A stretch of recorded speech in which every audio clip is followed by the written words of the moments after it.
నమస్తే, welcome to frankly with Telakapalli. సమకాలీన రాజకీయ అంశాలు, లేటెస్ట్ పొలిటికల్ అప్డేట్స్ అందించడానికి మనతో పాటుగా సీనియర్ సంపాదకులు తెలకపల్లి రవి గారు సిద్ధంగా ఉన్నారు. రవి గారు నమస్తే సార్. నమస్తే వర్మ సార్, ముదురుతున్న పవన్ సనాతనం అని చెప్పి ఈరోజు పెద్ద ఎత్తున బ్యానర్ ఐటములతో మాట్లాడుకునే పరిస్థితి. బక్రీద్తో గోవల్ లింకు ఇప్పటి వరకు ఒక లెక్క, ఇకపై మరో లెక్క అని ఆయన మాట్లాడడం, హెచ్చరించడం. ఇప్పుడు మీరు చూసారా ఎప్పుడన్నా సీనియర్ జర్నలిస్ట్గా ఒక పండుగ జరుగుతుంటే ఇంకో మతానికి ఇది ఒక మతం పండుగ జరుగుతుంటే ఇంకో మతం యొక్క విశ్వాసాన్ని దాన్ని ముడిపెట్టేసి మాట్లాడడం. అందులో పవన్ కళ్యాణ్ లాంటి వ్యక్తి, ఏది అంతకుముందు అన్ని మతాలు ఒకటే ఇవన్నీ కానీ పదే పదే చెప్పిన వ్యక్తి, ఆయన ట్వీట్ చూడండి.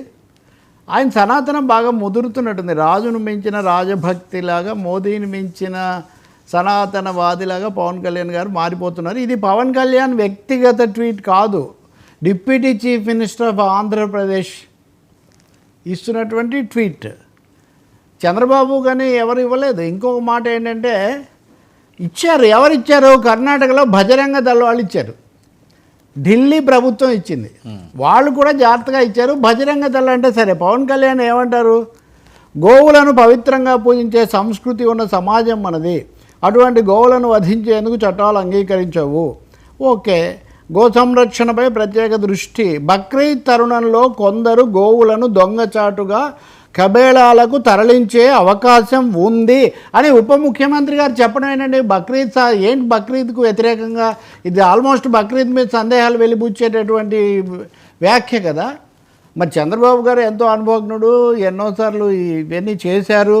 బక్రీద్ ఒకవేళ మీరు జాతికి, ఇప్పుడు ఢిల్లీ వాళ్ళు చెప్పిన దాంట్లో కూడా ఇది లేదు, దొంగచాటుగా తరలిస్తారని ఢిల్లీ ప్రభుత్వం దీని మీద ఉత్తర్వు ఇచ్చింది.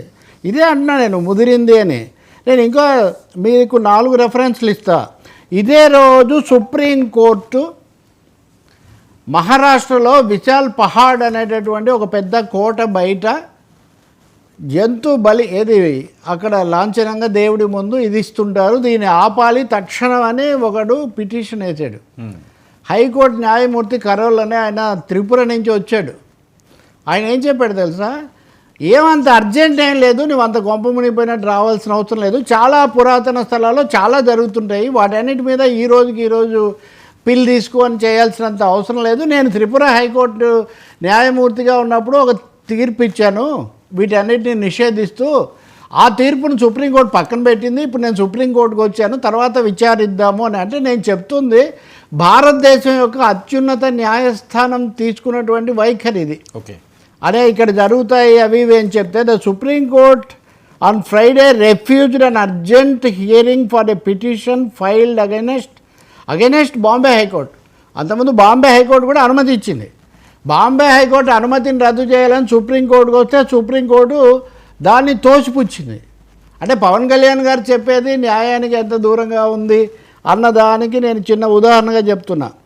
Delhi government issues advisory against illegal killing sacrifices of cows camels during Bakrid. So ఇల్లీగల్గా చేయకూడదు అని చెప్పి ఢిల్లీ గవర్నమెంటు ఆ భాషలో చెప్పింది. ఇంకా బజరంగ దళ ఏమో ఒక పెద్ద హెచ్చరిక చేసింది. ఇది వెంటనే ఆపాలి. ఇవన్నీ దేనికి దారి తీస్తాయండి? అటు ఇటు తిరిగి పండగలు, నమ్మకాలు అవన్నీ వచ్చినప్పుడు ప్రతిదాని, ఇప్పుడు ఉదాహరణకు తమిళనాడులో మనం గతంలో చూసాం, అది అక్కడికి వెళ్ళి జల్లికట్టుకు అనుమతి తెచ్చుకున్నవి. కాబట్టి మత సామరస్యం పెంచాల్సిన చోట జంతు బలి అనేది మంచిది కాదు. అది తింటాం కదా, మేము తినేది అక్కడ ఇస్తామని కొంతమంది అంటారు. అది రకరకాలు. ఉదాహరణకు మాంసాహారం, శాకాహారం మీదే చాలా భిన్నాభిప్రాయాలు ఉన్నాయి. శాకాహారమే గొప్పది, మాంసాహారం కాదంటే ఈ దేశంలో 190% మంది తింటారు. కాబట్టి ఇక్కడ ఉప ముఖ్యమంత్రి కార్యాలయం నుంచి బక్రీద్ సందర్భంలో కొందరు దొంగచాటుగా తరలిస్తారు అని అన్యాపదేశంగా ఆ మతానికి సంబంధించిన వాళ్ళను ఉద్దేశిస్తున్నట్టుగా చెప్పడం సరైనటువంటిది కాదు. దీన్ని బహుశా ఇలాంటి అధికారిక ట్వీట్లు తీసేస్తే మంచిది. రెండవది, ఉత్తర్వు ఆయన ఎందుకు ఇవ్వాల్సి వచ్చింది పర్యావరణ మంత్రి అని అంటారు. మరి ఢిల్లీ గవర్నమెంట్ ఇచ్చినట్టు చంద్రబాబు గవర్నమెంట్ కూడా ఒక ఉత్తర్వు ఇచ్చి ఉండొచ్చు కదా, ఒక అధికారికంగా. మరి ఇవ్వలేదా? అంటే ఒప్పుకోలేదా? చాలా ప్రశ్నలు ఉత్పన్నం అవుతున్నాయి ఇక్కడ. కాబట్టి ఈ సనాతనం ఇంకా మరీ ఎక్కువైపోయి, సనాతనం వర్కౌట్ కాదండి. పవన్ కళ్యాణ్ యొక్క సామాజిక పునాది, ఆయన మీద నటుడుగా ఉన్న అభిమానం, లేకపోతే మెగా ఫ్యామిలీ అభిమానం, ఇలాంటివి పవన్ కలిసి వస్తాయేమో. కానీ మోదీని మించిపోయి బజరంగ దళాలే ఇవి మాట్లాడతారు. ఈవెన్ మన బీజేపీ నాయకులు కూడా సగం మందే మాట్లాడతారు, సగం మంది విషయాలు జోలికి పోరు. అటువంటిది పని కట్టుకొని ఈరోజు బక్రీద్ శుభాకాంక్షలు లేకపోతే ఇంకోటి, అది కాదు ఇక్కడ సమస్య. సో నేను సుప్రీంకోర్టు పొజిషన్ కూడా చెప్తున్నాను. ఐఎమ్ టాకింగ్ విత్ అసలు supreme court refuse to entertain the పిల్. ఇప్పుడు పవన్ కళ్యాణ్ చెప్పిన ప్రకారం సుప్రీంకోర్టు చేసింది పొరపాటే. ఎందుకంటే వాళ్ళు వెంటనే దాన్ని ఆపడానికి ఉత్తర్వులు ఇచ్చి ఉండాలి. అది వాళ్ళేమి ఇవ్వలేదే. ఎందుకు ఇటువంటివి చేయాల్సి వస్తుంది?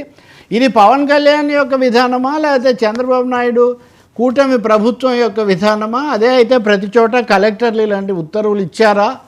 ఢిల్లీ ప్రభుత్వము ఇంకా ఒకటి 2 ప్రభుత్వాలు ఇచ్చినట్టు, ఎక్కువ ప్రభుత్వాలు ఏమి ఇవ్వలేదు బీజేపీ పాలించేవి కూడా. కాబట్టి ఇక్కడేదో గోవులను పూజించండి, దానికేమీ ఆ అమ్మ ఆ ఆవు అని దానికేమి ఇబ్బంది లేదు. మరి ఇదే తిరుపతిలో గోవులకు ఏదో ఇబ్బంది వచ్చిందని ఆందోళన వచ్చినప్పుడు కొన్ని రోజుల కిందట ఎట్లా అది రాజకీయంగా డివైడ్ అయిపోయింది. సో గోవులను రాజకీయ పావులుగా చేసుకోవడం అనేది ఎవరికి కూడా మంచిది కాదు. అది కూడా ఒక మతం యొక్క పండుగ సమయంలో ఇలా జరగడం చాలా బాధాకరం. పవన్ కళ్యాణ్ గారు ఇలాంటి పవన్ కళ్యాణ్ గారు కూడా కాదు, ఆంధ్రప్రదేశ్ ఉప ముఖ్యమంత్రి గారు అధికారికంగా ఇటువంటిది ఇవ్వటం మటుకు చాలా ఆశ్చర్యం కలిగిస్తుంది. ఇటువంటివి ఒక మతం ఉన్నప్పుడు ఇంకో మతం గురించి మాట్లాడకుండా ఉండటం చాలా మంచిది. సో జాగ్రత్తగా ఉంటుంది, అది వేరే సమస్య. సార్, ఏపీలో సర్వేల వారు మీడియా ఫైట్ వ్యతిరేకత పెరిగిందా తగ్గిందా? ఇదొకటండి. నిన్న మనం చర్చించాం కదా, అది ఆ కేకే సర్వే. ఆయన కొంచెం అలా సగం షో చేశాడు, కానీ కొన్ని హింట్స్ ఇచ్చాడు. దాన్ని కూడా భరించలేని వాళ్ళేమో ఆయన 12వ తారీఖు సరిగ్గా 1 year అవుతుంది కాబట్టి ఆ రోజు పెడతానంటున్నారు. ఏం చెప్తారో మనం చూడాలి. కానీ కొంత అసంతృప్తి ఉంది, కొంత వ్యతిరేకత ఉంది, కొన్ని పనులు నచ్చలేదు అన్నది అదేమి బహిరంగ రహస్యమే కదా. ఆ విషయంలో ఆ మాత్రం సర్వేలో వస్తే ఇంకొంతమంది ఇప్పటికిప్పుడు ఎన్నికలు జరుగుతాయని, ఇప్పటికిప్పుడు ఎన్నికలు ఎలా జరుగుతాయని చర్చ. సార్ సర్వేలు ఎప్పుడు అలాగే చేస్తారు సార్. ఇప్పుడు వెన్నుపోటు అన్నాడండి జగన్మోహన్ రెడ్డి. వెన్నుపోటు దినం అంటే ఓటును వెన్నుపోటు ఎలా అంటారని నేను చెప్పాను, మీరు అదే పెట్టారు.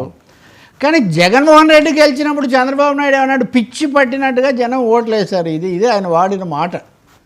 అంటే తమకు అనుకూలంగా వచ్చినప్పుడేమో వాటిని ఎక్కడ లేని గౌరవించినట్టు, వేరే వాళ్ళు గెలిస్తేనేమో పిచ్చి పట్టినట్టు, లేకపోతే ఈవీఎంల ద్వారా గెలిచారని మొన్న పవన్ కళ్యాణ్ గారు అన్నారు. సార్ ప్రజల తీర్పును గౌరవించడం సంస్కారం అంటే, తీర్పు పొందిన వారు వాటిని అమలు జరపడం రాజ్యాంగ బాధ్యత. ఆ బాధ్యత నెరవేరిస్తే ప్రజలు సంతోషపడతారు. ఇప్పుడు మిగతావి ఎలా ఉన్నా కానీ ఆయన ఏవో నవరత్నాలను పెట్టుకొని ఆ బటన్ నొక్కడం, బటన్ అదే దాని మీద